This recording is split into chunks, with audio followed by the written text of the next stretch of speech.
Ada 8 kota kami bangun, kami dirikan sekolah PAUD sampai SD. Nah, ini yang kami lakukan. Bisa kami lakukan selama 7 tahun. Selama 7 tahun. Semenjak itu saya mulai agak stop. Saya mencoba untuk fokus bagaimana kita memikirkan ekonomi, bagaimana kita bisa melakukan pengembangan ketahanan pangan. Satu ayat yang begitu buat saya luar biasa, ya, saya katakan luar biasanya apa? Di Yeremia dikatakan, usahakanlah kesejahteraan kota di mana engkau aku buat, dan berdoalah untuk kota itu. Bukan kesejahteraan kota itu juga merupakan kesejahteraan kita semua. Bayangkan, di Babel, pembuangan di Babel itu orang-orang buangan. Kalau bahasa orang sekarang ngomong, gue buang nih, itu barang sesuatu yang nggak kepake gitu ya. Bukan bahasa bicara gini loh, penempatan. Saya tempatkan orang-orang ini, tempatkan orang-orang ini di Babel, katakanlah misalkan seperti itu zaman itu, Yeremia. Tapi ini dibuang. Kata pembuangan itu orang-orang yang memang sebetulnya saya katakan seperti kita ini ya nggak seperti kan nggak bisa apa-apa dan nggak ada apa-apanya. Tapi Tuhan memakai kita dengan luar biasa untuk kita mensejahterakan kota. Di mana engkau aku buat. Jadi kalau saudara-saudara kita semua ini ada dimanapun berada, bersyukurlah, berbanggalah, karena Tuhan percayakan kita di tempat itu.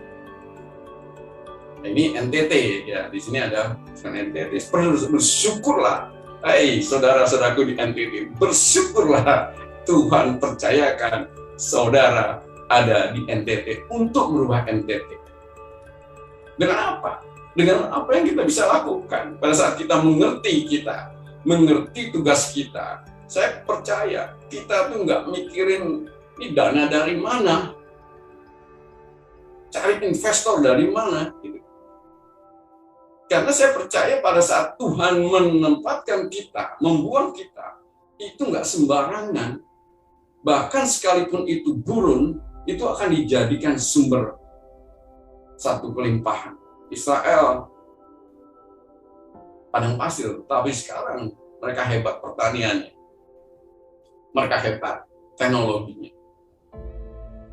Jadi pada saat kita dilempar kemanapun, percaya, duduk, diam, berdoa, itu akan kita temukan potensi-potensi yang luar biasa di mana kita Tuhan tempatkan kita itu.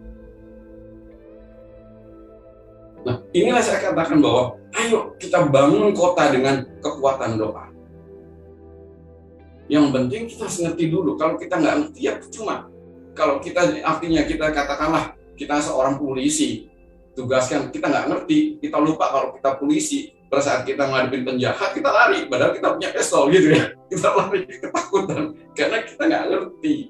Tapi kalau kita mengerti, saya percaya kita nggak akan lari, kita akan melawan dan mengalahkan. Karena Tuhan sendiri menjadikan kita segambar dan serupa dengan Allah. Dan dikatakan apa? Untuk menguasai bumi dan isinya.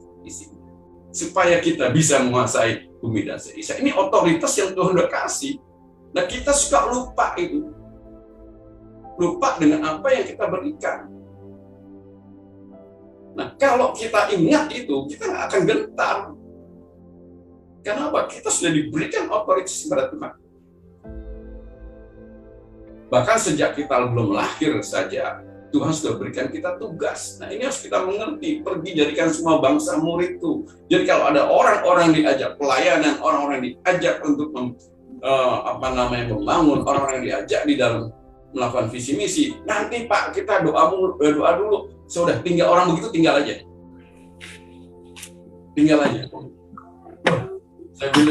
Saya pernah diprotes, loh Pak, kita harus doa.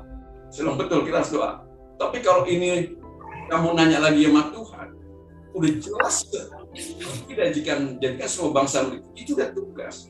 Nah, yang perlu kita doa adalah pada saat kita melakukan, kita tanya Tuhan, apa yang harus saya lakukan? Saya di NTT. Saya ada di pulau lain, saya ada di mana. Nah, Ini yang harus kita lakukan. Makanya katakan kita belajar bagaimana kekuatan doa yang luar biasa. Kita sering berdoa, tapi kita nggak siap. Ada satu contoh lah. Kita langsung masuk ke ininya aja ya, topiknya. Kita langsung contohnya ini.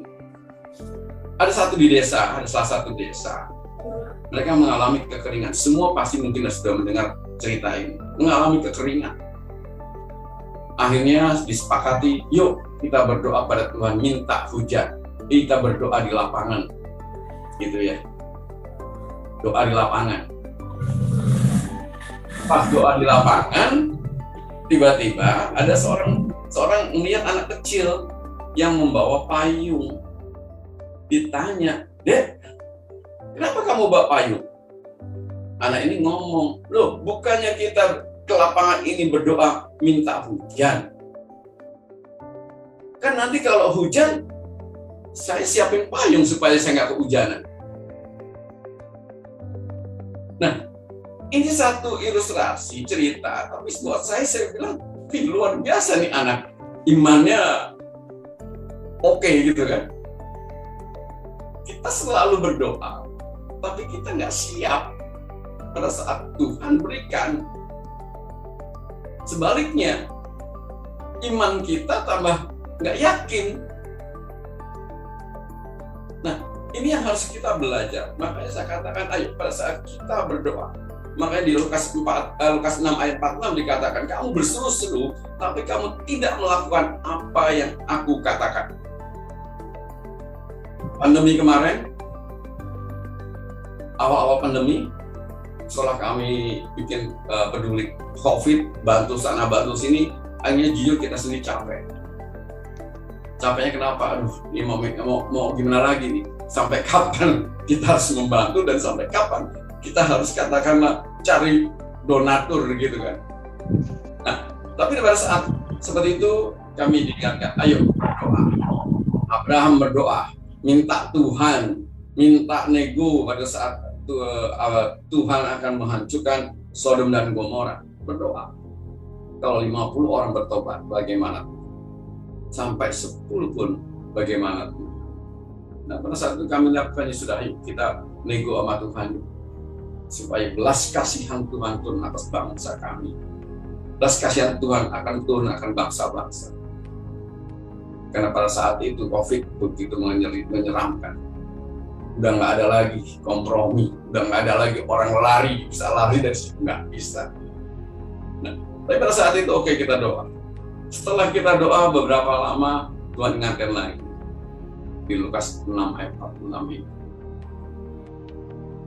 Terus kamu berseru-seru Tuhan, tapi kamu tidak melakukan apa yang aku katakan. Disinilah mulai kita diam, ayo kita renungkan apa yang kita lakukan. Ternyata Tuhan kita buat ketahanan pangan untuk umat. Nah, kami buatlah sampai sekarang, kami masih menjalani itu. Masih kita buat lakukan untuk ketahanan pangan. Nah, kita coba yuk sama-sama pada saat kita memiliki hati untuk daerah-daerah yang saat ini ya memang sudah lama juga dengan Ibu Elia dan ada beberapa teman, bagaimana kita bisa menolong, bagaimana kita menjadi fasilitator daripada daerah-daerah yang Tuhan sudah pakai sebagai kantong Kristen. Yuk kita berdoa yuk. Ya memang belum, tapi kita dalam persiapan. Dalam persiapan. Tapi intinya adalah bahwa kami butuh kerjasama, kesehatian juga dengan saudara-saudara kami yang ada di NTT, atau di Mentawai gitu ya, atau tempat lain. Karena tanpa ada kesehatian, tanpa ada kerjasama, nggak akan terjadi apa-apa. Yang ada capek. Kami buat sekolah. Saat ini sekolah itu saya lepas. Sampai sekarang puji Tuhan, sekolah 8 sekolah ini masih berdiri tetap jalan sampai sekarang solid. Walaupun mereka cerita, Pak kami harus mengalami A, B, C, D, tapi dia tetap melakukan itu. Karena apa? Hati kita sama, visi kita sama.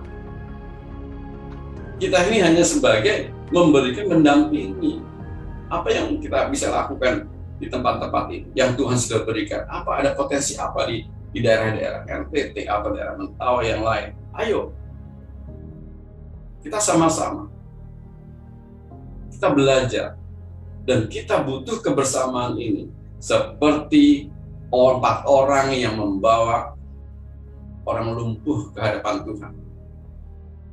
Bayangkan, kalau waktunya kita tuh harus sekarang sinergi. Bukan lagi, aku paling hebat. Aku paling hebat, gitu ya. Bukan itu lagi. Aku paling benar, bukan itu lagi. Tapi waktunya, yuk. Kalau kita boleh cerita, kalau saya boleh ambil satu, ilustrasi ya. Saya minta maaf ya. Saya minta maaf, misalkan ilustrasi ya. Kisah orang lumpuh yang dibawa oleh 4 orang ini, itu adalah orang yang sedang sakit, nggak bisa berkutik apa-apa. Kita tahu semua itu. Yesus ada di satu rumah, di situ banyak kerumunan orang. Kalau ditanya juga mau mencari Tuhan. Semuanya kalau ditanya mau cari Tuhan. Orang yang sakit pun ditanya mau ketemu Tuhan. Nah, tapi ada 4 orang ini yang bijak untuk menolong orang lumpuh ini. Bayangkan, kita bayangkannya gitu. Kalau 4 orang ini, saya nggak tahu persis ya, mungkin nanti kalau ada orang yang ahli menyelidiki firman gitu, Alkitab, firman Tuhan tentang ini, saya lihat 4 orang ini, saya bayangkan itu udah pasti orang yang berbeda, nggak sama, nggak kembar. Mungkin yang satu gemuk, yang satu kurus, yang satu pendek, yang satu tinggi. Dari posturnya, dari posisi ininya, keberadaan ekonominya, mungkin yang satu juga orang kaya, yang satu pinter gitu ya. Nah, tapi bagaimana caranya dia kok bisa membawa orang sakit ini di tandu ini nggak jatuh?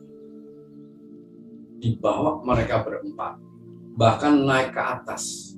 Kalau di sini kita lihat, kalau masing-masing mengatakan saya paling hebat, saya paling pintar, saya yang berkuasa karena saya punya uang, karena saya ya lembaga yang besar, orang lumpuh itu pasti jatuh. Nggak seimbang dia jatuh. Tapi di situ kita lihat bagaimana kekompakan mereka, kerendahan hati mereka, karena mereka punya hati yang sama untuk menolong. Kalau pada saat ini, tadi saya ilustrasikan bahwa NTT atau kantong-kantong pesan saat ini memprihatinkan.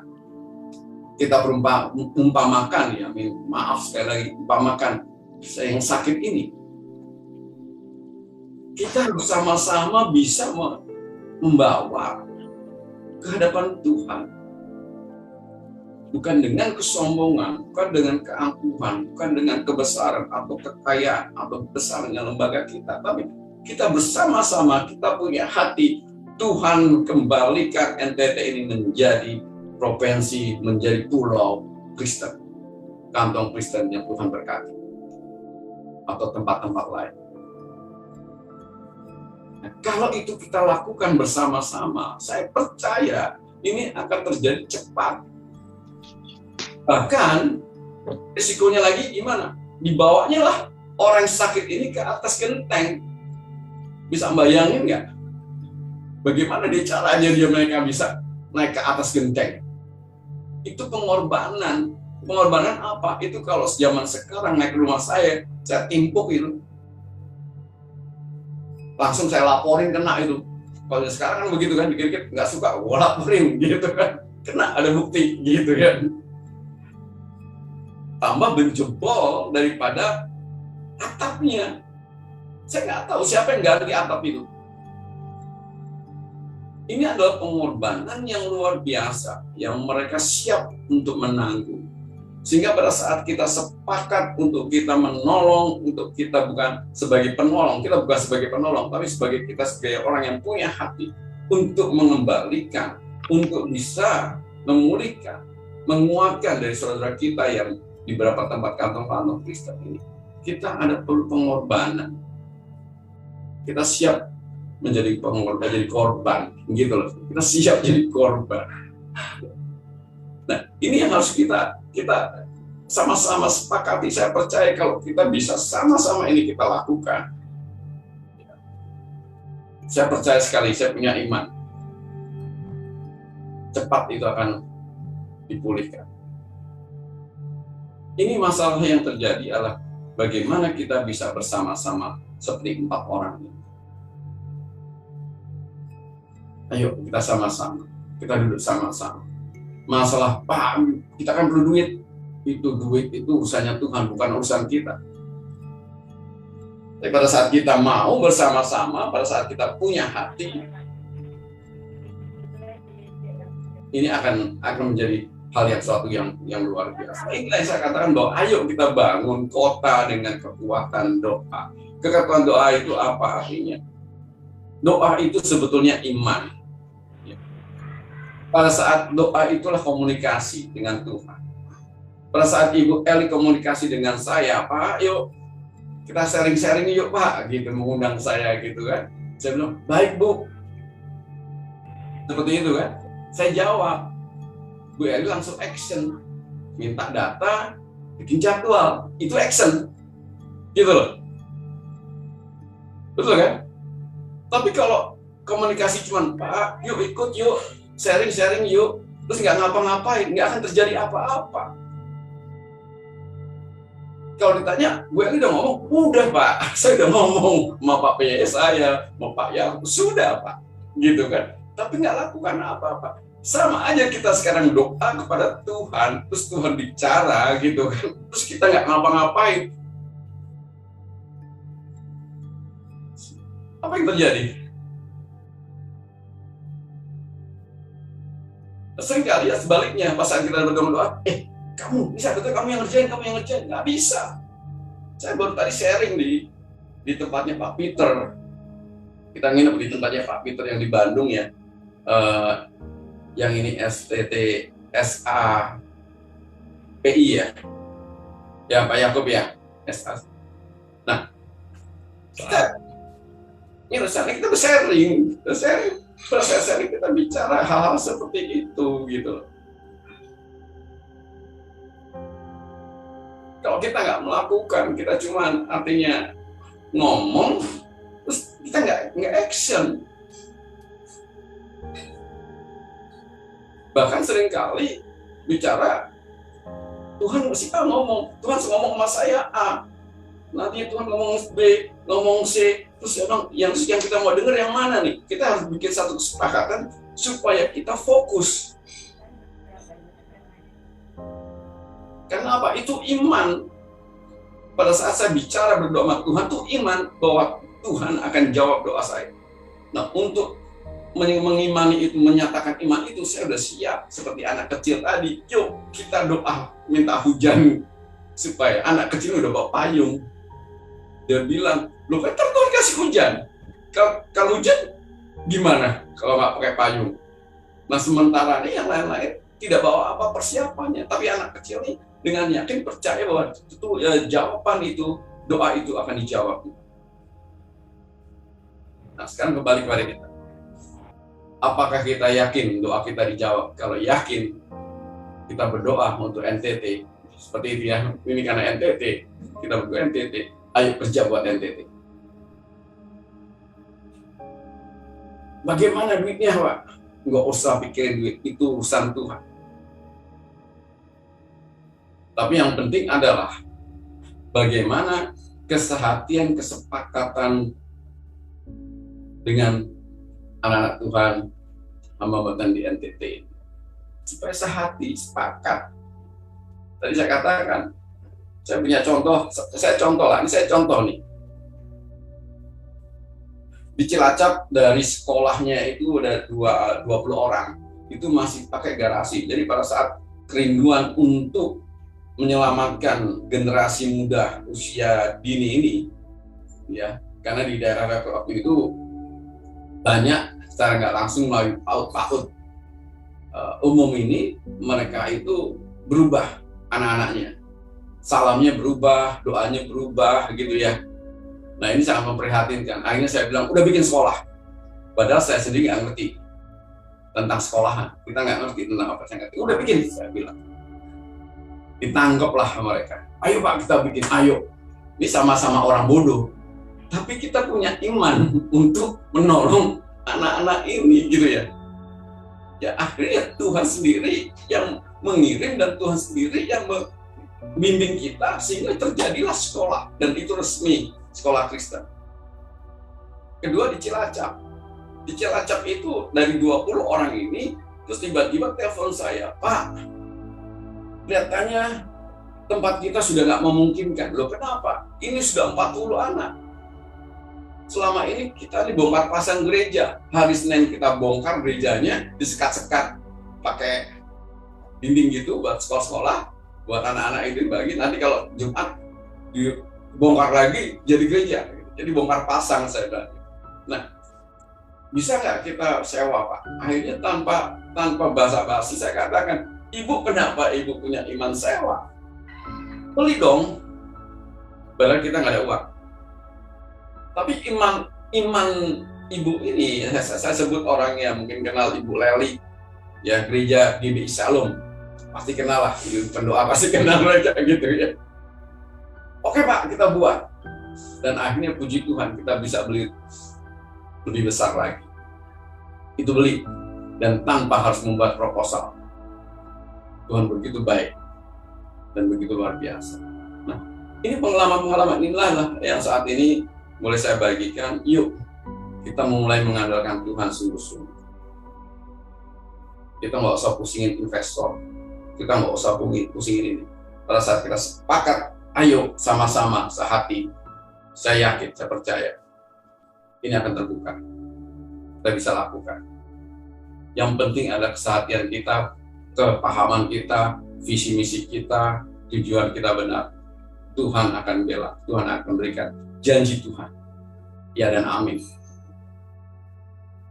Kita akan mensejahterakan kota itu, dan kita akan berdoa bagi kota itu, sehingga kota ini bisa menjadikan kesejahteraan kita juga. Ya ini tugas kita. Kita bekerja, bergerak, gitu ya, kita bergerak.